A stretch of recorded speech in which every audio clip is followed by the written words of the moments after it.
Hi, good afternoon, everyone. To today's seminar, the RSIS-GRIPS webinar on promoting regional stability amid geopolitical upheavals. Let me start off today's webinar by passing the floor for opening remarks by Ambassador Ong Keng Yong, Executive Deputy Chairman of the S. Rajaratnam School of International Studies. Ambassador Ong, please. Thank you, Sinapao.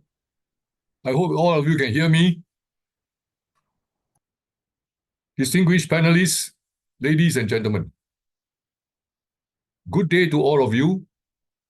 Welcome to the GRIPS RSIS webinar on promoting regional stability and amid geopolitical upheavals. Let me repeat that. Promoting regional stability amid geopolitical upheavals. First and foremost, I would like to thank the National Graduate Institute for Policy Study, GRIPS, in Japan, for collaborating with the S. Rajaratnam School of International Studies, RSIS, in Singapore, on this timely topic. The global order has indeed witnessed major geopolitical upheavals over the past decade. The contestation between the United States of America and China has had repercussions on international relations. Their strategic rivalry is demonstrated in at least three dimensions. First, the geoeconomic and geopolitical contest for power and influence.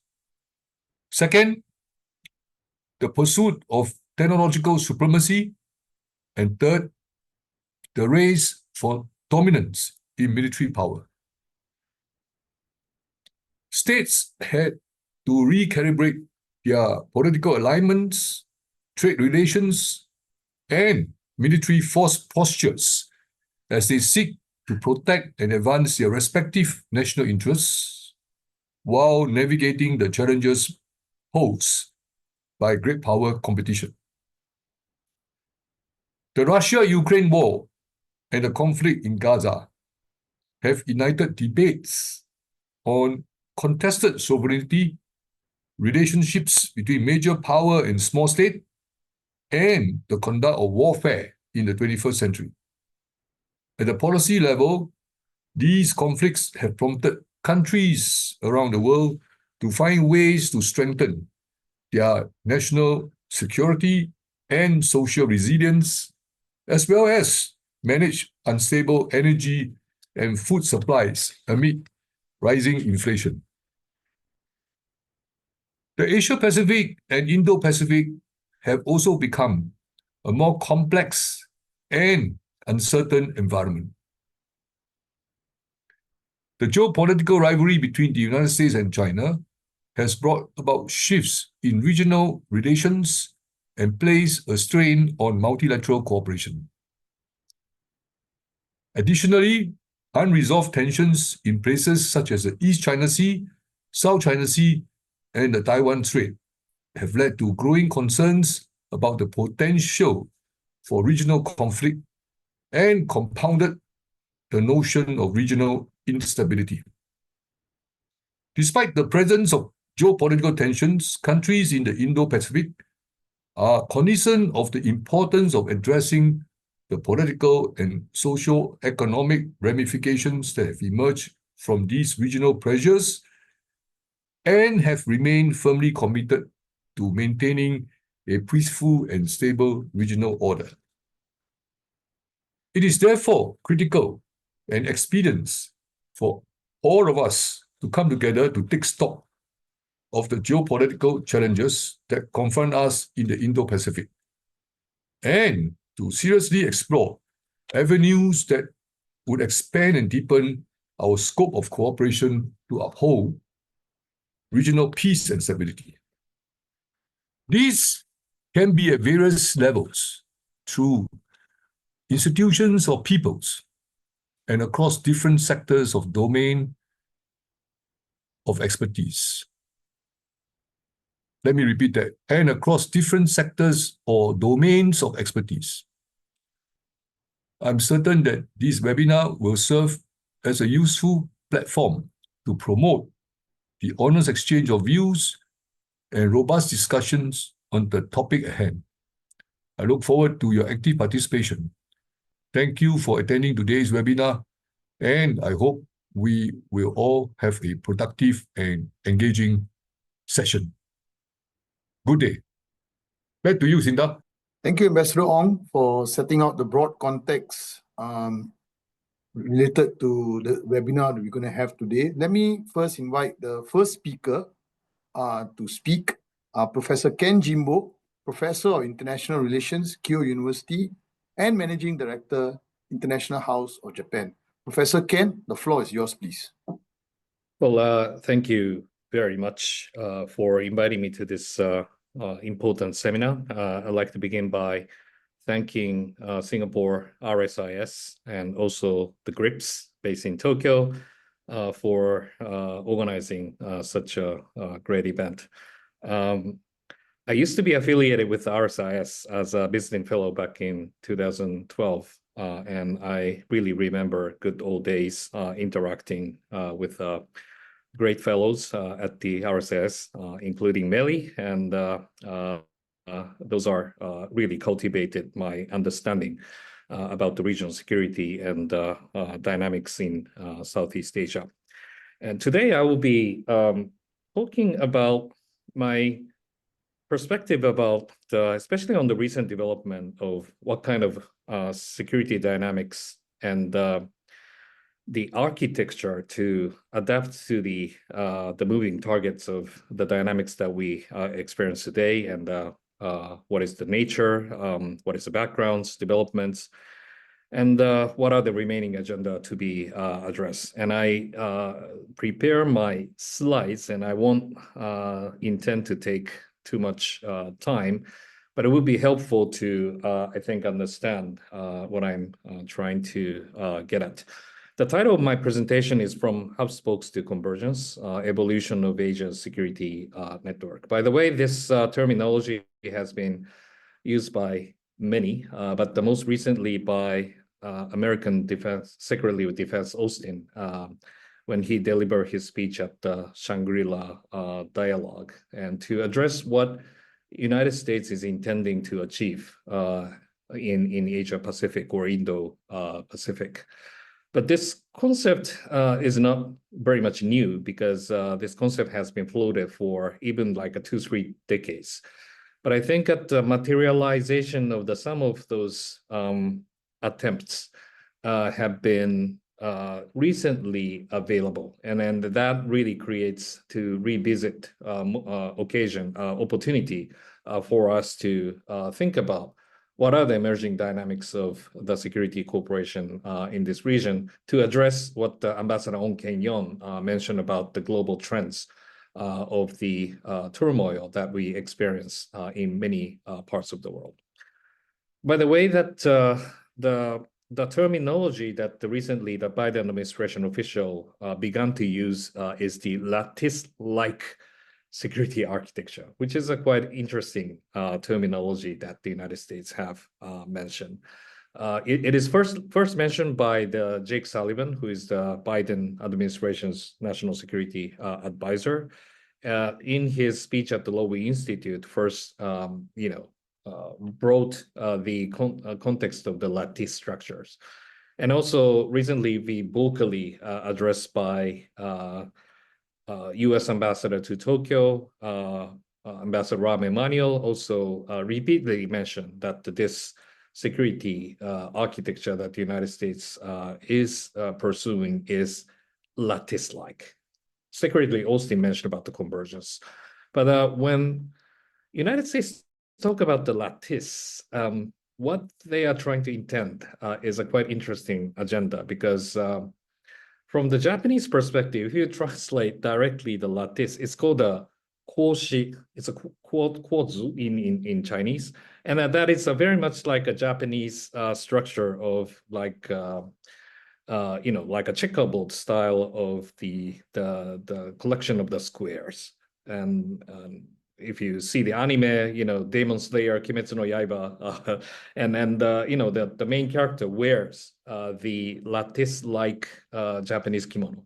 And then that is how we see the lattice structure. But I think the English terminology of lattice is much more flexible. And what you see on the middle is the Arabic kind of architectures of the lattice, which is a more, I think, quite full of designs of the connecting of the different, particles together. And if you see the concept, the informations are scattered as a pieces, but if you connect it together, it will become the lattice work. And I think the lattice work that is emerging in Asia is much more like those kind of, the different types of the particles are connected together that could be applied to many of the countries in the region. And this comes from the historical structures of the so-called hub and spoke systems, that emerged in 1950s after the end of the World War II. Unlike the collective defense structure that you can find in Cold War context of the European architecture, I mean bipolar or the dichotomy mechanisms between transatlantic alliance called the NATO versus the alliance networks that connects the USSR, then East and Mid in Central Europe, is called the Warsaw Pact. It is a kind of collective confrontation between the two. Compared to that, the alliance structure that you can find in Asia generated from the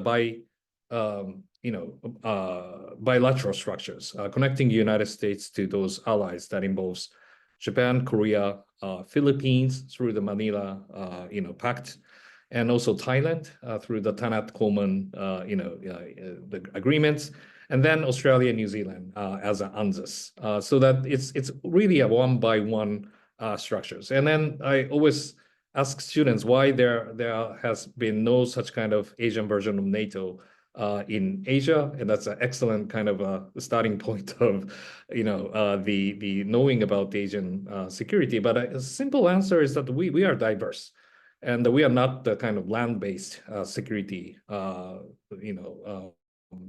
theater. But Asia is connected by sea and air, which is, I think, at pretty much the diverse nature of thinking about our connectiveness of the security affairs.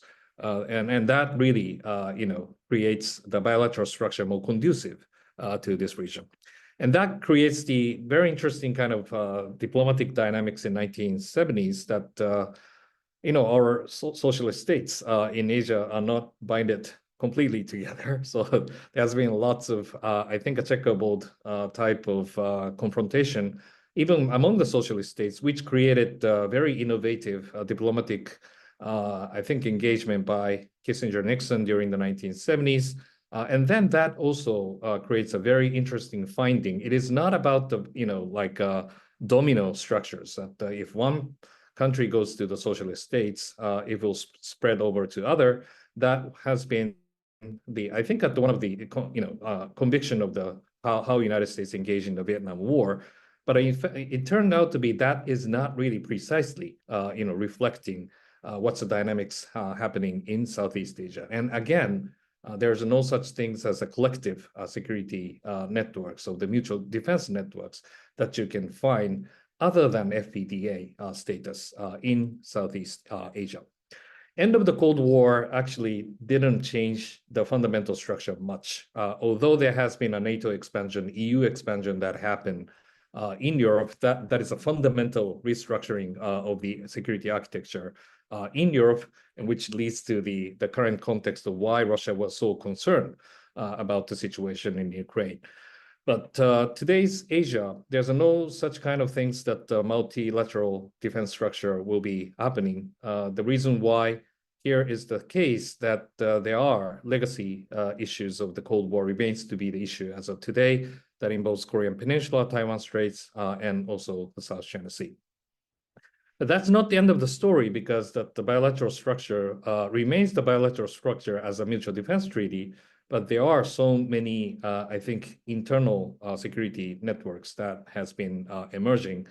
We call it intra-spokes cooperation, or the spokes among the allies. And that creates the new nature of the security cooperation among ourselves. So we are not NATO, we are not mutual defense treaty commitments partners, but we are providing lots of like a security cooperation based on the functions, capability, willingness, and then for the mutual benefits. And those really, to be reflected in the what the Ambassador Ong Keng-yon mentioned about, critical situation you can find in the world, re-emergence of Russia, rise of China, DPRK has been the issue. We have lots of issue in the world, and how much those kind of a new structure can address to match up with the capability. If there are any kind of mismatch, could be found in the security architecture versus what has been happening as a security risks in the world is, I think, a central question that we need to address. And in my own academic kind of, records, almost like 10 years ago, I wrote together with Professor Ryo Sahashi and others about the emerging Asian security architecture. Look like the architecture is not being simplified as such as what the United States could extend the alliance networks to Asia, but it's a mixture of the different networks of the 3 layers. One of the first layers, a network of alliance and partnerships that you can find visibly. It's a US-led alliance system to be networked together. That's the first tier. But the second tier, you can find lots of functional cooperation. And the MELI has, had extensive research on the non-traditional security, domains. And this is how you can find lots of functional cooperation, and that is not based on any alliances or institution, but it's pretty much on the functional basis. Whenever you need a cooperation, you've got to deal with it, and those are the ad hoc mechanism that you can find, especially after 2000s. And the third tier is the region-wide security cooperation, and how you can really those functional mechanisms to be eventually become institutionalized, how to create the rules and how to create the standards. And those are the, I think, the heavy missions for the third tier cooperation. And I think that the Asian security architecture is the product of the mutual relationship among those 3 tiers. And my eventual, final slides here, so I will finish it in a few moments.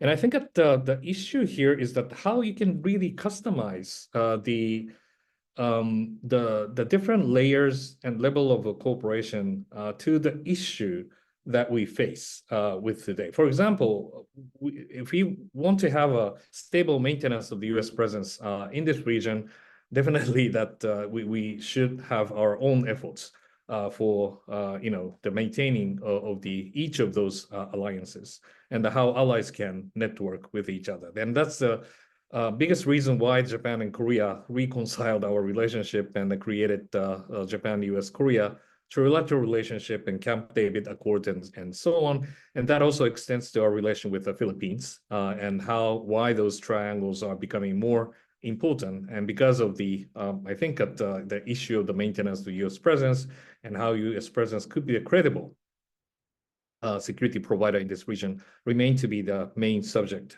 for those allies in the region.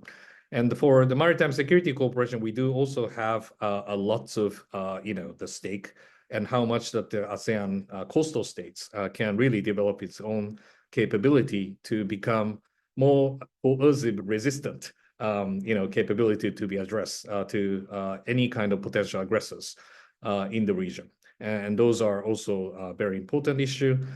Denuclearization of North Korea seems to be the mission of the market anymore, but I think used to have the 6-party talks with among those the stakeholders, maritime capacity buildings, as I mentioned so far, ADMM plus to cultivate the regional capacity buildings.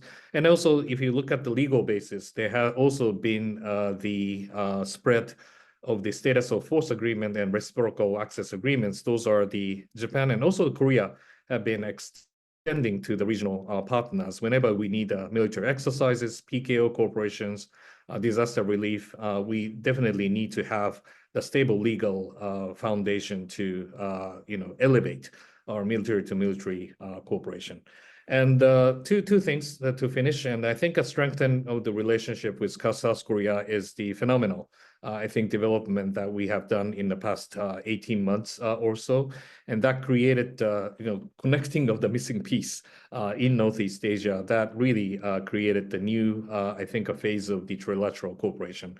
And also for the Philippines, and I think that United States need a more diversified access points in the Philippines. That's the evolution of the EDCA, and Japan also have its own stake in elevating the collaboration with the Philippines as well.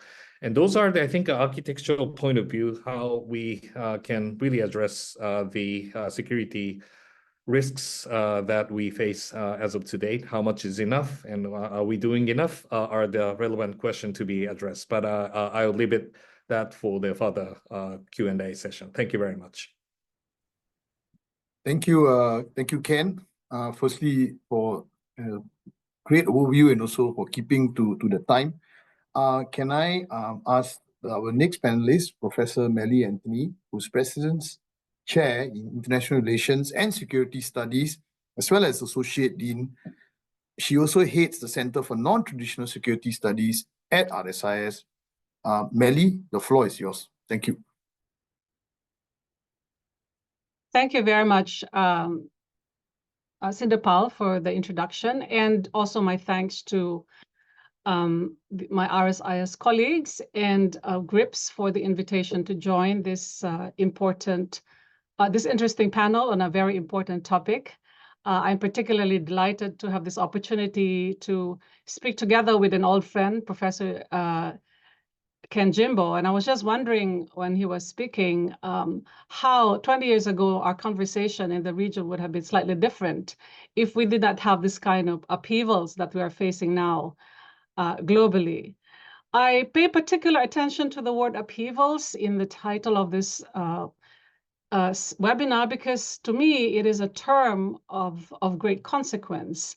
When you say upheaval, we talk about not just sudden but there's an element of violence and devastating impact.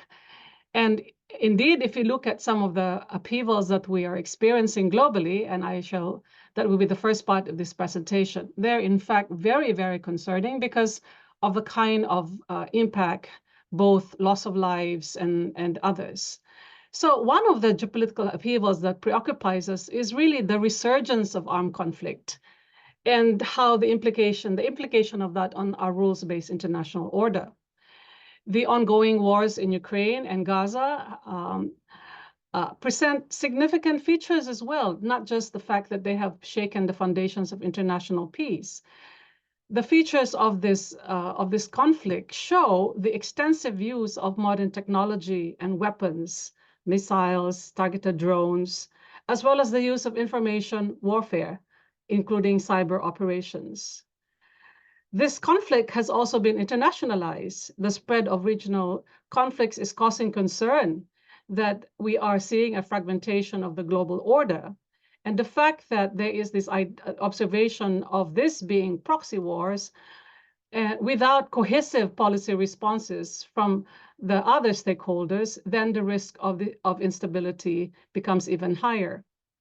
As this armed conflict also become more protracted and they also have devastating consequences. To date, over 150 million people have been forcibly displaced globally due to such conflicts. The economic cost is high. The impact on food security and energy security, particularly on developing states, is very, very high. The data shows, at least if this conflict remains protracted, you're looking at about 316 million people across the developing world will be experiencing extreme food insecurity, and about 67 million people going to be undernourished, apart from the increase in food and energy price inflation. Now, this armed conflict underscores the fragility of our rules-based order. And here in our part of the world, this has become increasingly evident and worrying, particularly with the growing threat of nuclear proliferation in East Asia, as seen from North Korea's expanding nuclear capabilities, underscored by its frequent tests and launches of ICBMs, and And these concerns are further exacerbated by rapid advancements in missile technology, including hypersonic weapons, the weakening of global arms control frameworks, such as the long-delayed New START Treaty.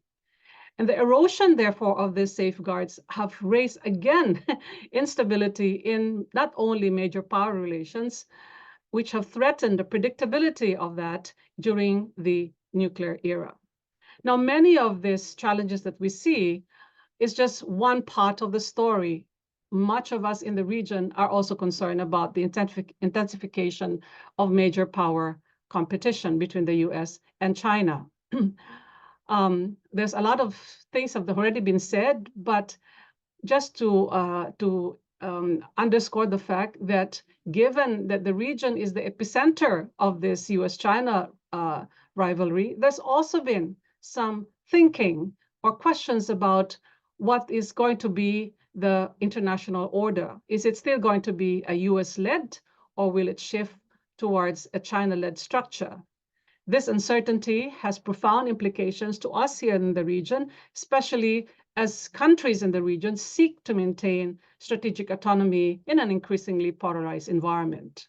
We have also noticed the increasing tension in the South China Sea, as already mentioned before. And this has led to a lot of military posturing in response to the provocations done by China in that particular region. Beijing's provocation are not only testing the resolve of countries in the region, but also the ability of the international community to maintain global and regional stability. And ASEAN has struggled to adopt a unified stance in the face of this assertiveness, complicating its ability to lead. And given that this weak and disjointed reaction could purposely embolden, again, further provocation, that therefore worsens the cycle of tension and insecurity. The lack of an effective response has also led to the emergence of minilateral defense alliances like the Quad and AUKUS, along with, as mentioned by Ken, strengthened bilateral ties between the US and its allies, Japan, Australia, Korea, and the Philippines. And while this exclusive partnership aims to bolster security, they also risk marginalizing some countries in the region and weakening, therefore, ASEAN's collective influence and diminishing its central role in regional security discussions.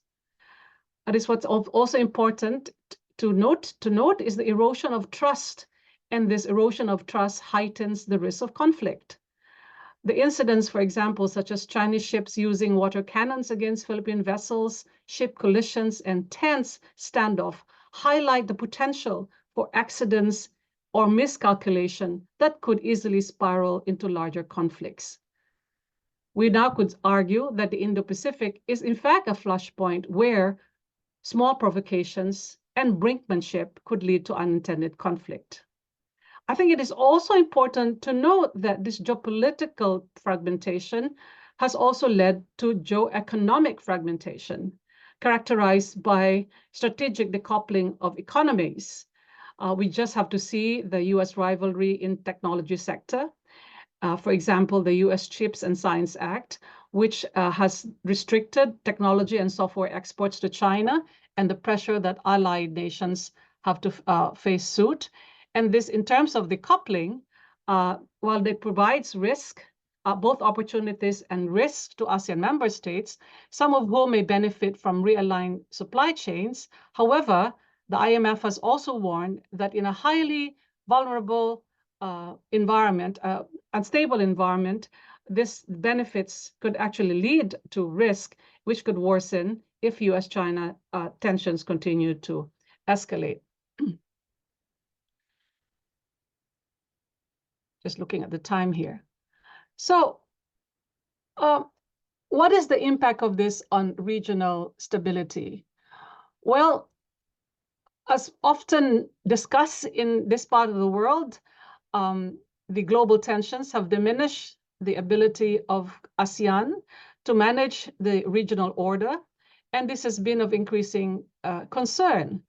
This is being compounded, of course, by diverging national interest and internal challenges, such as the Myanmar's ongoing conflict, which is also, again, undermining the centrality of ASEAN or ASEAN's credibility as a stabilizing force amidst global instability. The question that we are often confronted with is, if ASEAN cannot navigate this geopolitical pressures, the question remains, is ASEAN or can ASEAN still be a force for peace? Now, the second part of the question that we are supposed to address is, how can we move ahead with increasing cooperation amidst these upheavals? Well, if the Indo-Pacific were to expand its scope of cooperation through, including through ASEAN and ASEAN-led avenues, then the first agenda is, I guess, the need for ASEAN to speak with one voice. ASEAN's unity is critical in maintaining Southeast Asia's strategic autonomy, promoting its inclusive regional vision of peace and prosperity, and upholding the key values of such as respect for sovereignty, non-interference, and peaceful dispute resolution. As an ASEAN that speaks with one voice, even as geopolitical tensions and rivalry escalate, will give it that much needed credibility to lead and a kind of leadership that is necessary to shape cooperation among member states, as well as manage its relations with its dialogue partners.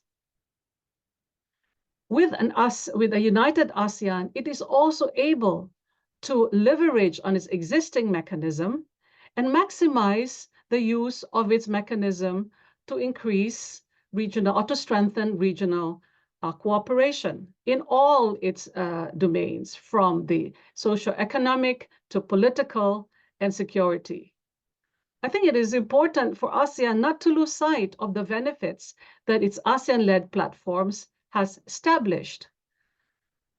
The ASEAN +3 mechanism, for example, which is an economic and financial mechanism, is not only a framework that provides liquidity support in times of financial crisis, or the Chiang Mai Initiative, but it also has established the APTER, or the ASEAN +3 Emergency Rice Reserve Mechanism, that addresses sudden food crisis, as well as it has established a framework for enhancing cooperation in preventing and mitigating the impact of highly pathogenic diseases.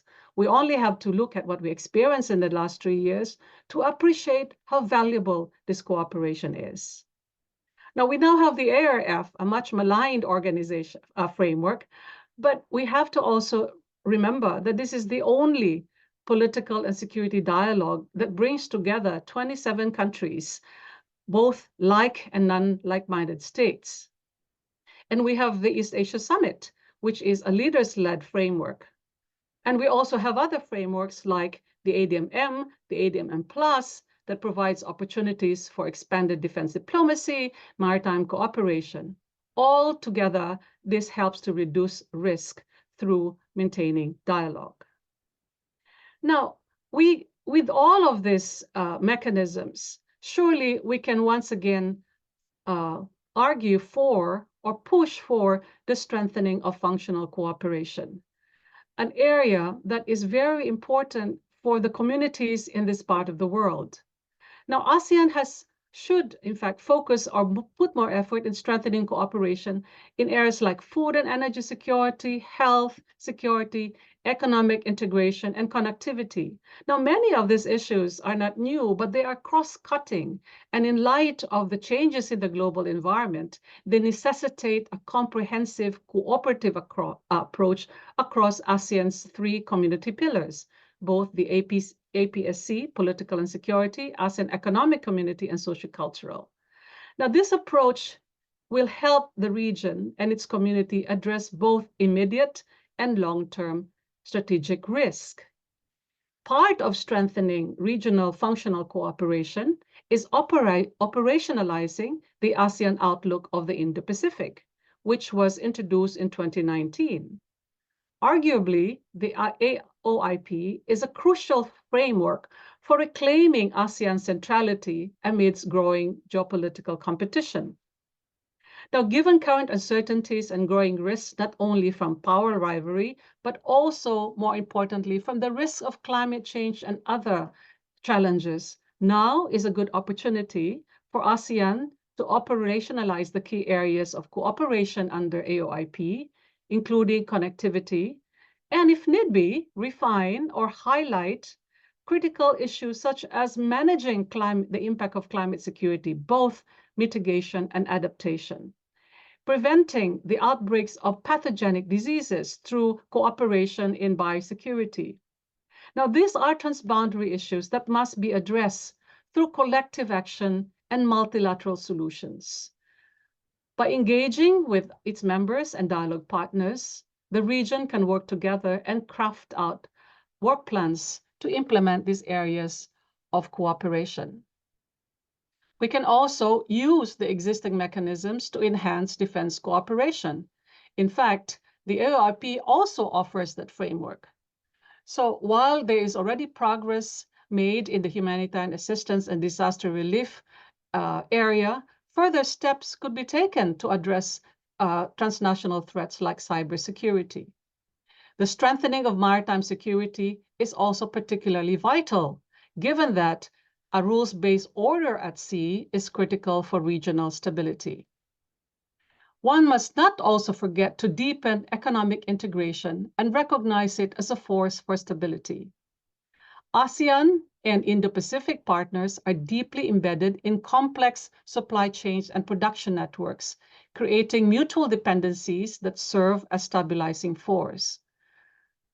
ASEAN has concluded the RCEP, the Regional Comprehensive Economic Partnership, which connects 15 countries, including the major economies of China, Japan, and South Korea. This is a prime example of how ASEAN-led initiatives can promote multilateralism and deepen economic cooperation. And RCEP is particularly significant, accounting for, if you bring all the 15 countries together, it accounts for 30% of the global population.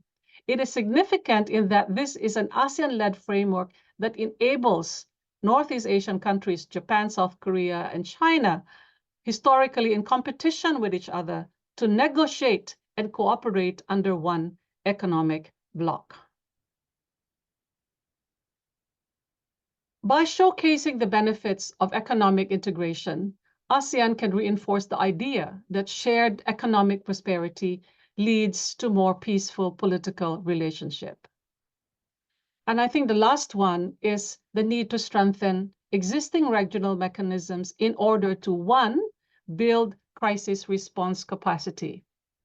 Despite the presence of institutions like the ARF, ADMM, and ADMM+, and the EAS with their own benefits, the region still lacks robust capacity for conflict prevention and crisis management. Former Indonesian Foreign Minister, Dr. Martin Talagawa, talks about the paradox of plenty, describing the challenge that ASEAN faces: numerous institutions, but limited capacity for coordinating crisis response.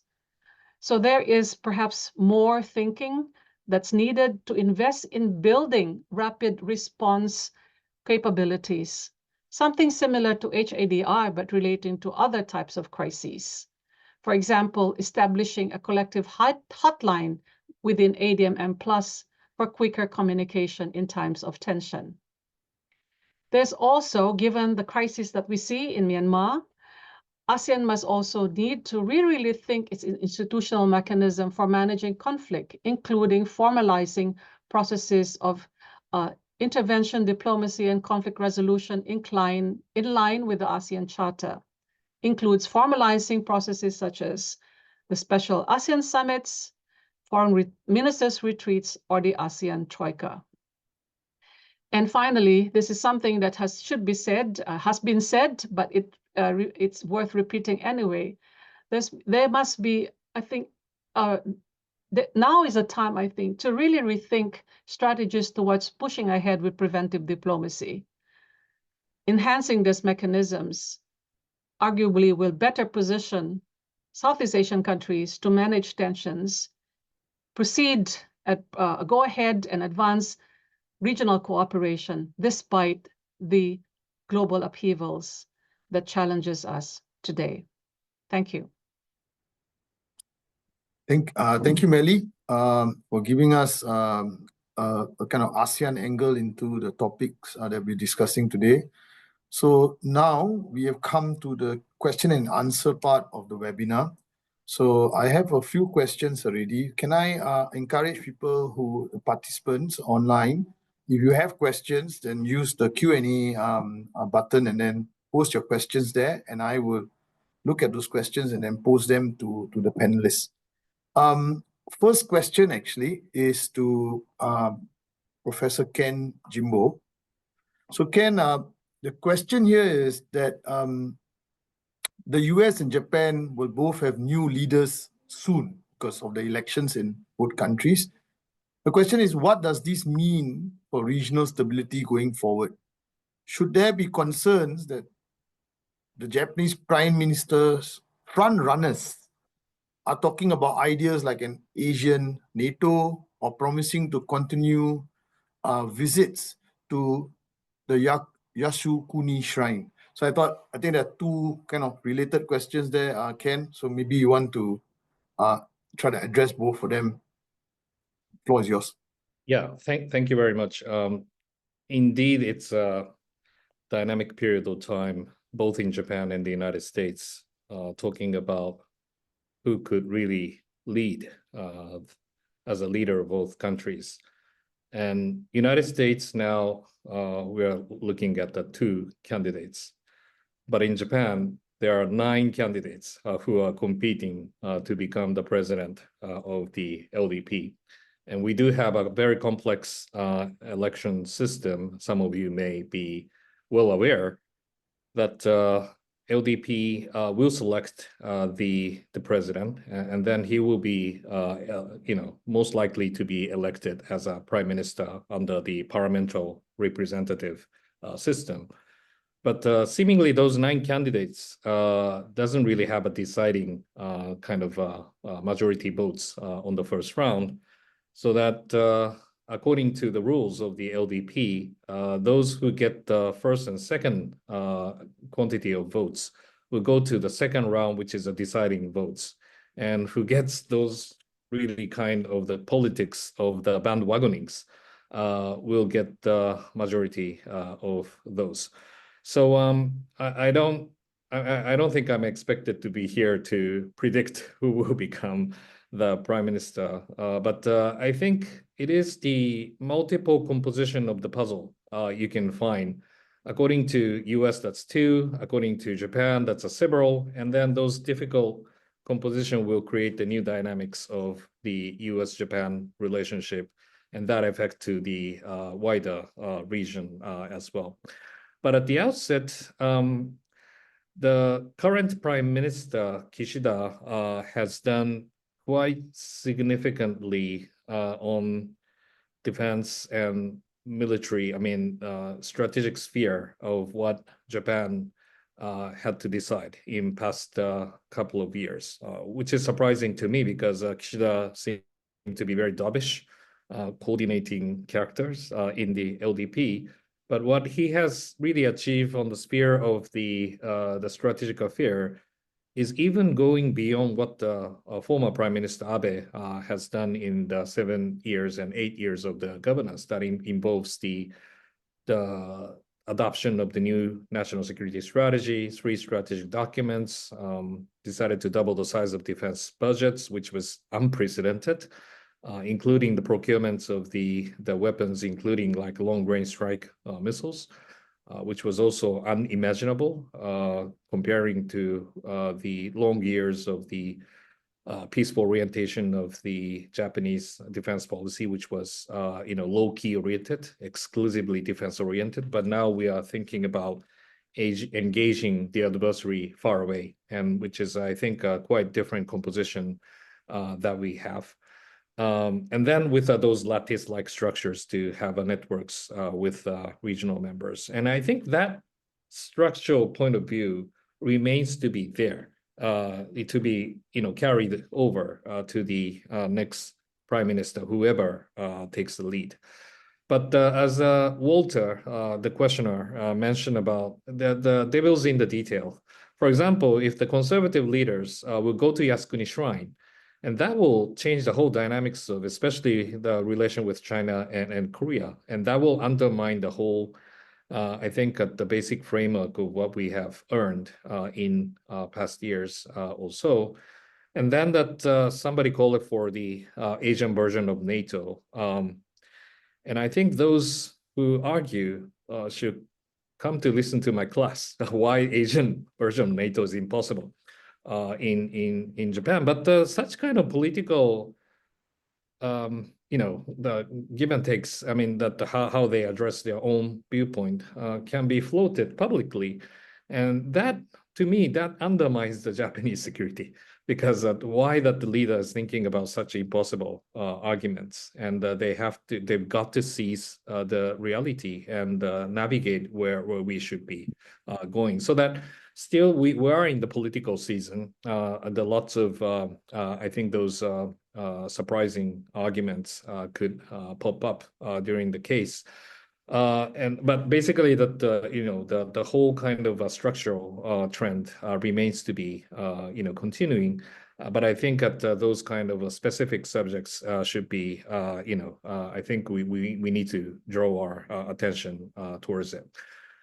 So I think that I won't talk much about U.S. elections, but that also creates the whole new dynamics of the region, and we can discuss later. Thank you, Professor Ken. Professor Melly, I have a few. Let me just pass on two questions. Of course, the first one is the million-dollar question about Myanmar.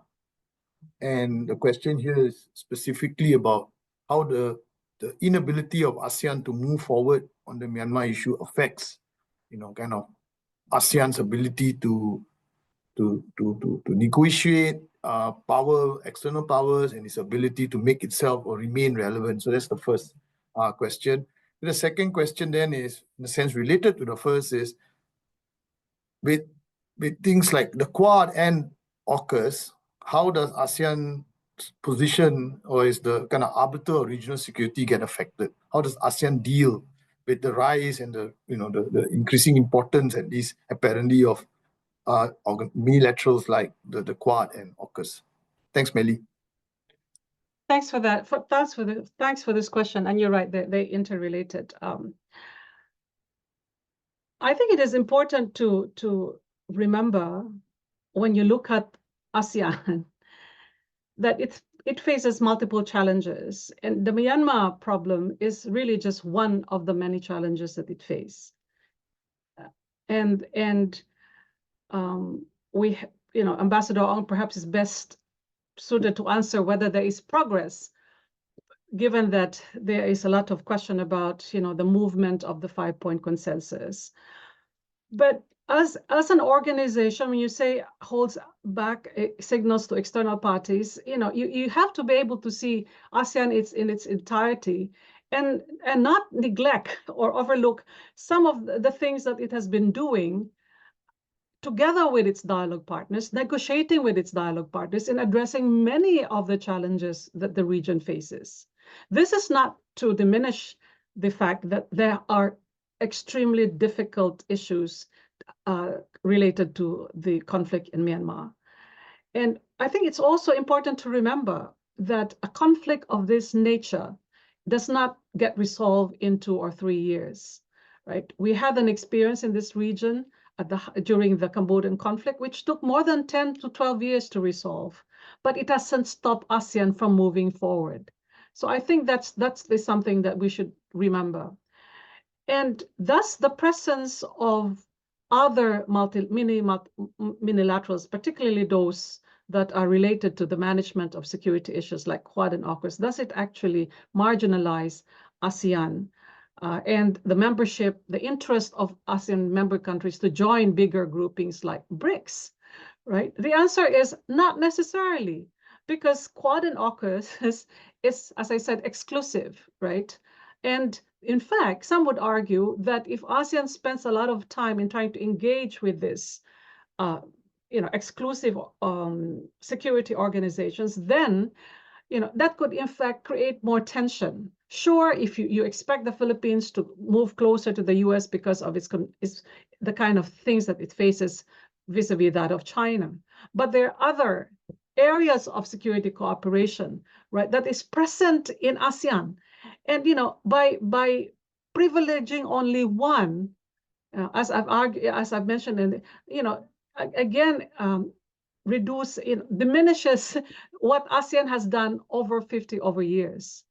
But again, as I said, it doesn't mean that you stop there, right? The fact that you have these minilaterals gives you the impetus as an organization to show your value, not only to the outside world, but to your own member states.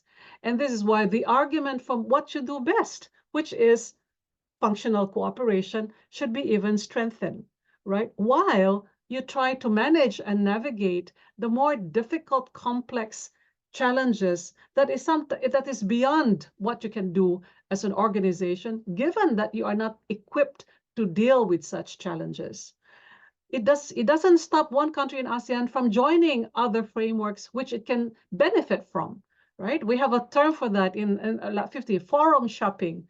They shop for as long as they're able to get benefits from such arrangements. But it doesn't say that, it doesn't also mean that they will actually, reject ASEAN or forget about ASEAN altogether. So I think a balanced perspective, looking at the benefits, right? At the same time, not forgetting that there needs to be a lot more to be done to really strengthen this organization that has, to a large extent, also given a lot of benefit to its member states.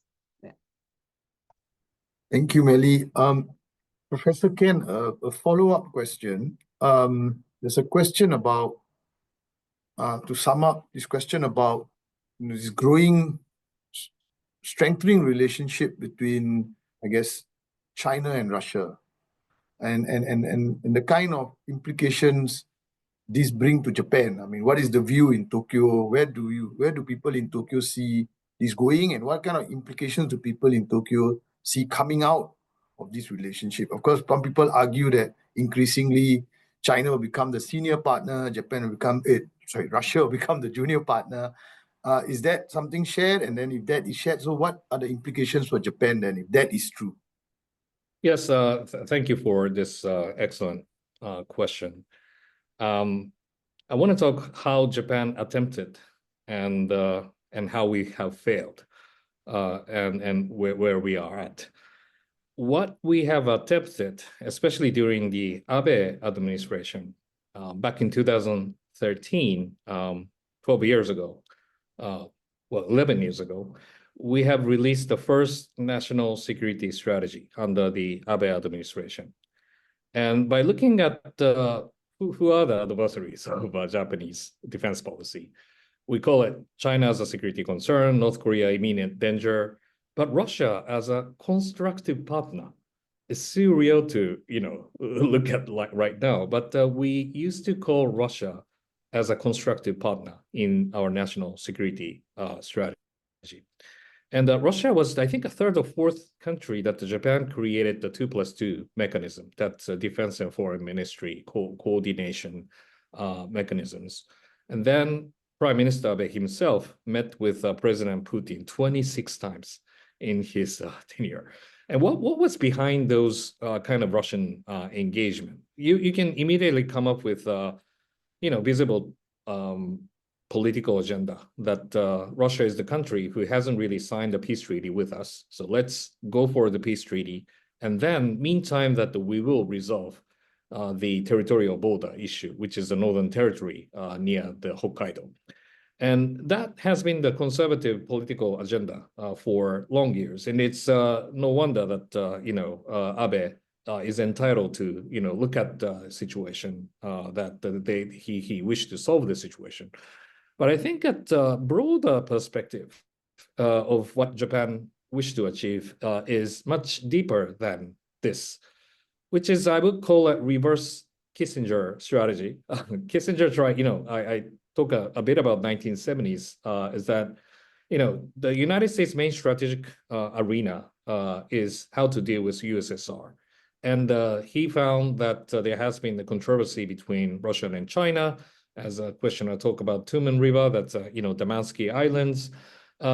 And then to seek for those kind of strategic calculation that the United States and China can deal with a mutual benefit. And that really created the whole diplomatic transition in 1972 to deal with our USSR. That's a kind of swing strategy, positioning tactics, and what you can name a few. And I think that for Japan in 2010s, we didn't have a luxury to have two strategic fronts simultaneously, China and Russia all together.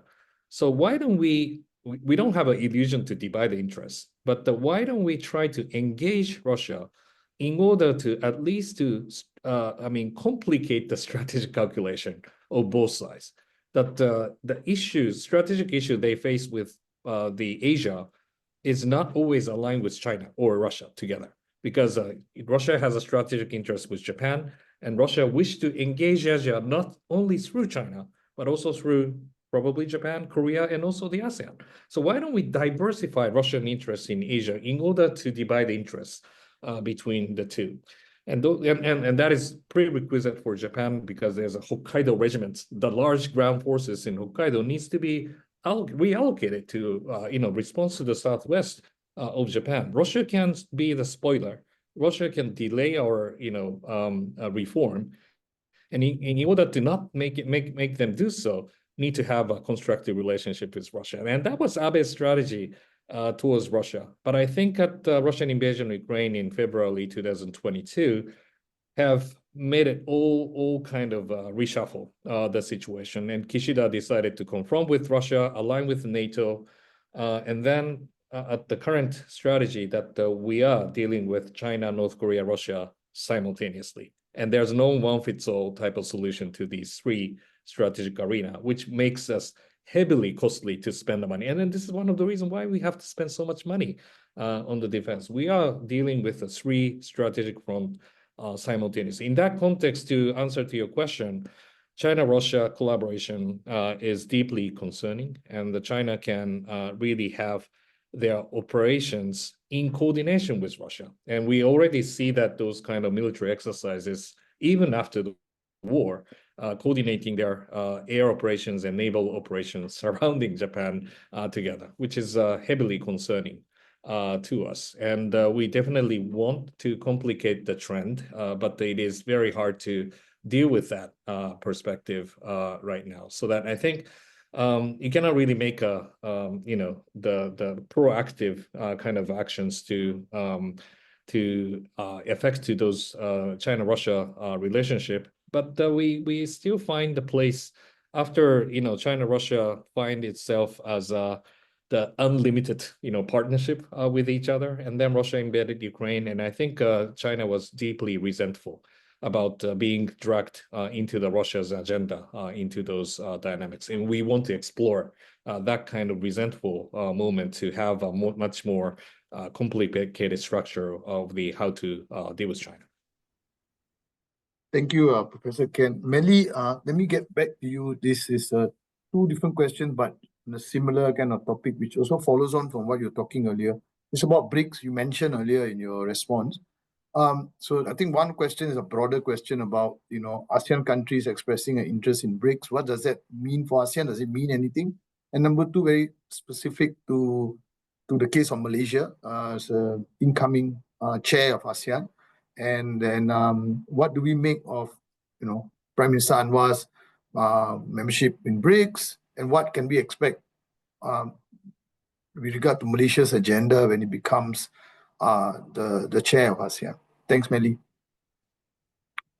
Thank you for that question. I think I mentioned earlier that, there is nothing that will stop ASEAN member states from joining bigger organizations, right? And BRICS BRICS comprise very big economies, but there's also the fact that BRICS is supposed to how do you say, articulate, right, the voices and the concerns of the global South. And I think this is important because if by joining BRICS, you actually provide a heft to some of the ideas and views that global South countries in Southeast Asia have. So it is, in a way, it reinforces, right? There are, when you join BRICS, you help to have the voice. You also, the more members, ASEAN members join BRICS, then you have, in a way, also a caucus within BRICS, an ASEAN caucus, just like you have a caucus in APEC, right, and others. And it is understandable considering the way, if I were to read the life story of the current prime minister, he's always one that advocates, and the themes about equality, justice, and all.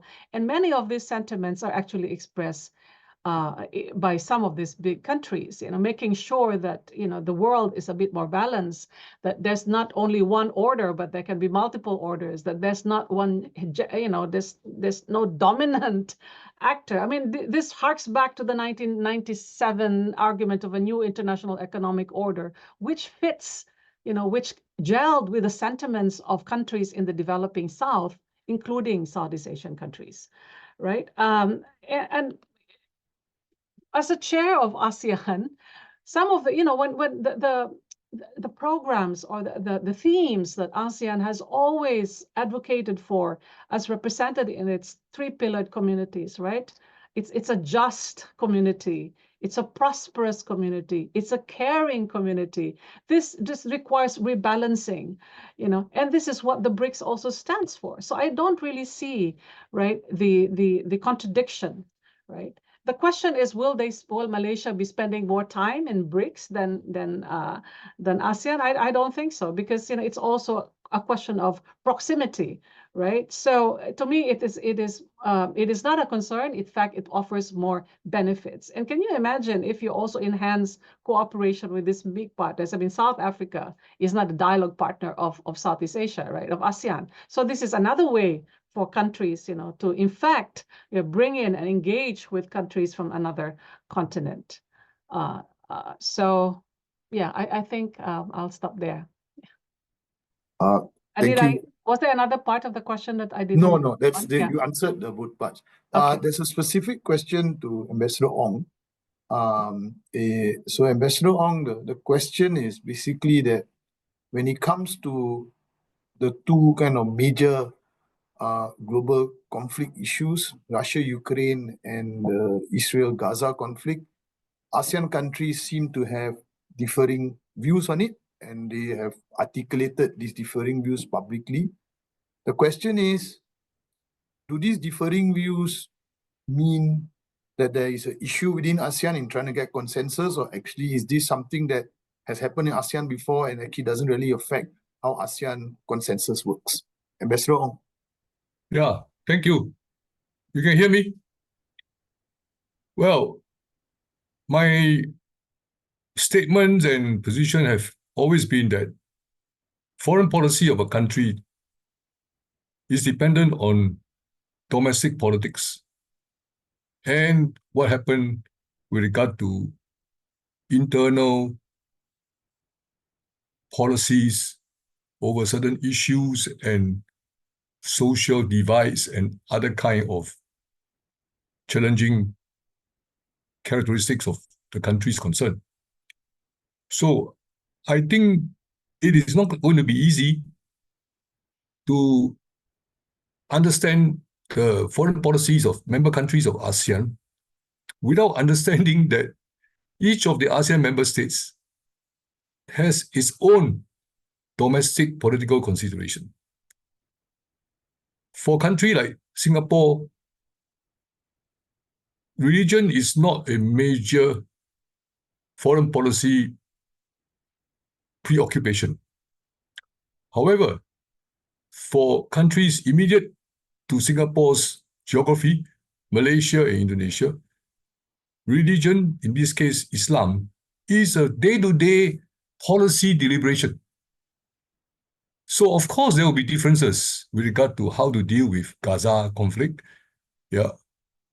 And the second point, following from this first point which I make, is about how do we, as an organization called ASEAN, manage these different domestic pressure on the foreign policies of each individual ASEAN member.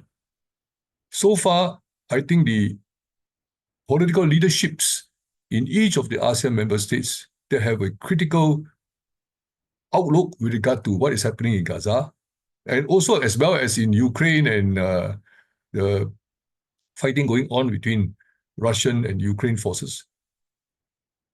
Each ASEAN member states has to decide what's the best way to deal with their respective foreign policy concerns vis-a-vis the domestic pressure. Therefore, the foreign policy of some ASEAN, individual ASEAN member states has been different from the rest of the ASEAN membership, the ASEAN family. And this is a fact that we all have to accept. The important thing is whether ASEAN member states allow these differences to divide them and prevent them from pursuing what are of common interest to ASEAN as an organization, as a regional body, pursuing various initiatives across societies in Southeast Asia, as well as how to manage the pressure of all the foreign interests in our respective member countries' foreign policy. Yeah. So this is something that we all have to bear in mind. It's easy to say, Singapore is not doing this. Why? Whereas Malaysia and Indonesia are doing this. Why can't we follow an ASEAN position? Now, if you assert this kind of statement, well, we fail to recognize the reality of what is meant by having regional bodies or international organization, and what is meant by having our sovereignty and our own national policy and protecting our national interests. Yeah. The charm of foreign policy and the charm of ASEAN is how we maneuver ourselves away from a corner, which the kind of opinion I just mentioned would push all of us into there. So far, I think ASEAN member states have accepted that each of their domestic political constituency would have an impact on their foreign policy, as well as the ASEAN stand of the individual ASEAN member states. The genius of the ASEAN spirit so far has been that even though there are so many different lines of thinking in ASEAN membership, we still hang out together. And when it concerns something specific to ASEAN own survival and well-being of our societies in Southeast Asia, ASEAN leaders have taken the common approach or a position which will keep the ASEAN solidarity and cooperation in the right way. So yeah, this challenge will continue. Singapore has its own foreign policy thinking about what is happening in Gaza, what is happening in Ukraine. Yeah, but it should not, in the process, undermine Singapore's commitment to ASEAN, as well as our commitment to promote positive and mutually beneficial relations between Singapore and the ASEAN member state concerned. So that's my answer to this very specific question. I see that there is also this continuing concern about ASEAN and Myanmar. Yeah. I want to use this opportunity to make two statements of fact. One, Myanmar is not by itself. Already, we all talk about Myanmar as part of ASEAN. So that's a very important dimension. The second important dimension that people fail to appreciate enough is that the boundary or the geography of Myanmar, they have very important neighbors who want to exert themselves on the world stage. Number one, to the west is India and Bangladesh. To the north is China. To the east is Thailand. I think ASEAN diplomacy has been to maintain ASEAN solidarity in spite of all these specific interests of the neighboring countries of Myanmar. We have carved out a diplomatic maneuver, a process we call the 5-point consensus, which, by the way, the Myanmar leaders personally endorsed. But when he returned home, he decided that this is not viable because of all the domestic consideration. So what is ASEAN to do? We talk together as a group. All 10 leaders of ASEAN member states agreed, including Myanmar. And then later, there is a change of heart, change of mind. Now, we can't possibly take the Myanmar leader who committed himself to this 5-point consensus to any legal tribunal or moral commission to say, you did not live up to your commitment. You play us out. All of us in ASEAN maybe cannot trust you anymore. Can we do that? I don't think anybody in the moralistic society of the international community can say that they have done that. So what do we do? What does ASEAN need to do? We couldn't hold somebody to the commitment. We cannot send in our soldiers or what have you. So all that we can continue to pursue as an ASEAN strategy is to say two things. One, hey, you agree to do this. Now you change your mind. But number two, even though you change your mind, the commitment is made.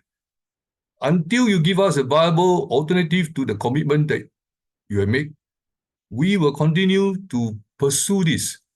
And this 5-point consensus is the only diplomatic agenda we can pursue without other complication. Because if ASEAN move on its own in a certain way, called the ASEAN way or whatever any independent observer can propose, you will activate quite clearly reaction in India, in China. So practically the ASEAN community has to find a way to what we call maneuver.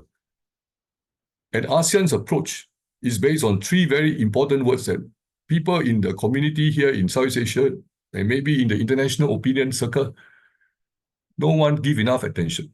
Number 1, operationally, what can ASEAN do? Number 2, tactically, what is ASEAN going to achieve? Number 3, strategically, what all this means? The operational way, the tactical thinking, what does it serve with regard to the strategic interests of ASEAN?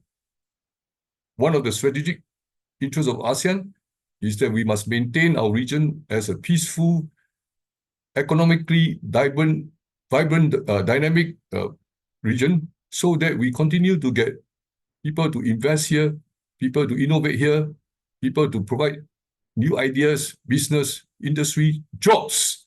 That's the most important consideration. Now, with regard to the other question, which people ask often, is that why can't ASEAN do more with regard to South China Sea? The tension in South China Sea, according to one of the questioner, Louis Monticaros, only the Philippines seem to be asserting itself. I don't think so. Vietnam,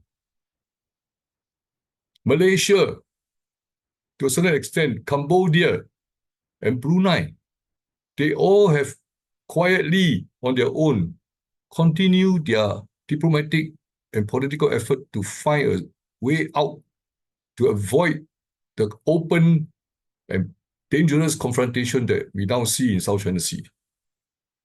Yes, I agree, Philippines deserve more support from the ASEAN brothers and sisters. But going forward, is not that the Philippines is the only claimant state in the South China Sea that have asserted itself. The other claimant states in ASEAN have done so also, but in their own way, which preserve their national dignity as well as their national interests. So when we try to inquire why this is happening, how come we are not receiving enough support from ASEAN for the Philippine move and what's happening in Myanmar? We need to think about the question of what is our dominant national interest. In this case, domestic politics is everything. Foreign policy is just an arena where we maneuver, make friends with people, song and dance, and wine and dine from time to time, in order for us to be recognized as an independent, sovereign actor. But the nuts and bolts and the real rice on the plate come from how we deal with each of our domestic concerns and how our population will support the government of the day in each of these ASEAN member states. Thank you, Singapore. Thank you, Ambassador Ong. And thank you also for helping me in my task by taking on some of the other questions that were posed in the Q&A. I think we've come to the end of the Q&A segment.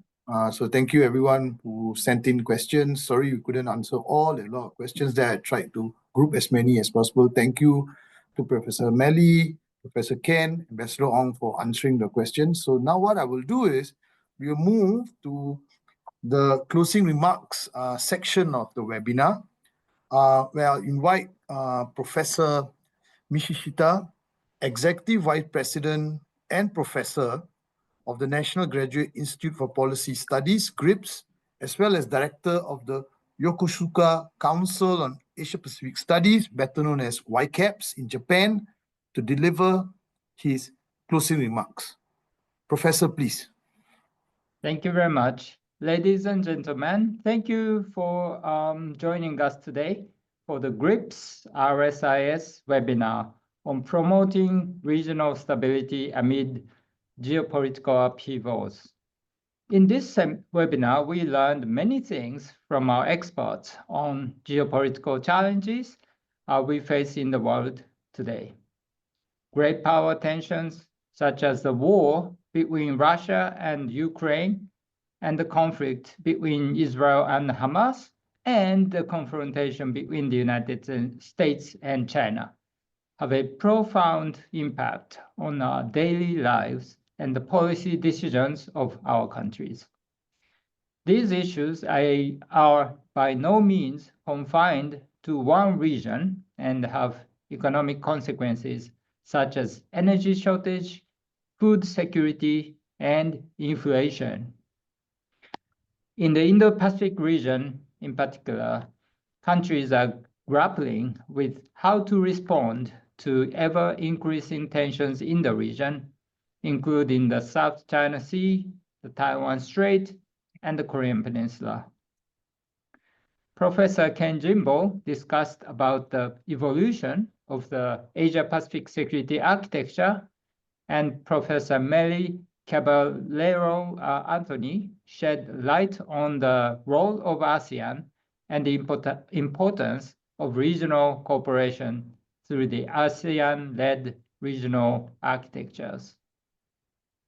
A common theme that emerged from the discussion was the need for multilateral cooperation. As great power competition intensifies, it is becoming increasingly difficult for each country to ensure its security alone. In this context, regional organizations such as ASEAN have an enormous role to play, and cooperation beyond regional boundaries is required. We have received many suggestions on how Indo-Pacific countries can work together to build stability and prosperity in the region through a regional initiative such as the ASEAN Outlook on the Indo-Pacific. One thing that has become clear from today's discussion is that ensuring regional stability and security requires not only military, but also socio-economic response. In particular, we need to address non-traditional security challenges such as climate change and pandemics. These challenges transcend national borders and require cooperation across the region. I sincerely hope that the insights gained from today's webinar will serve as a basis for our further cooperation and actions and contribute to regional stability and peace in a changing world. Thank you very much. Thank you, Professor Mishita. Now I turn to Ambassador Ong for his closing remarks. Ambassador Ong, the floor is yours. Thank you, Chairman Sitapal. Thank you to Professor Narushige and Professor Ken from Japan. I also like to express my appreciation for Professor Melly in her expose about what her expertise she has in sharing with us all those areas that of vital interest for our topic. I also like to express my appreciation of all the participants on this webinar. It is not easy to get all of us just come together for 90 minutes and listen to each other and try to make some sense of what is happening in our region, particularly in the midst of all these geopolitical tensions and continuous competitive elements from all the big countries.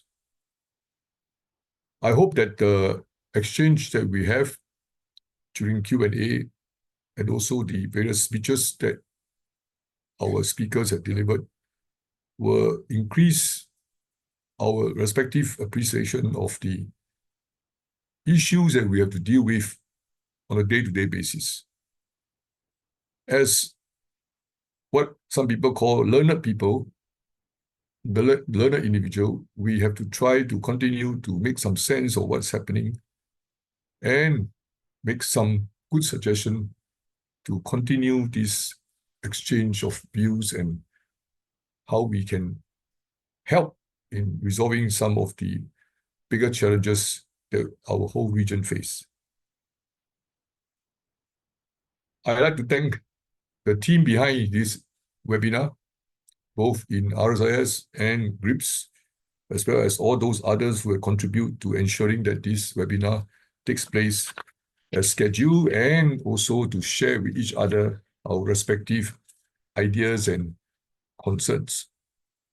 I look forward to seeing more of this kind of exchanges and discussion, and hopefully we can add to the value of being educated and being in the think tank circle.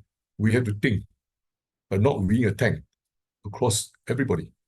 The tank must have some outlets to all of our society, other people in think tanks elsewhere, as well as within the community that will listen to what the think tankers have to say and to contribute to our own respective thoughts and research and how to convince our very difficult learned communities to appreciate all the different elements.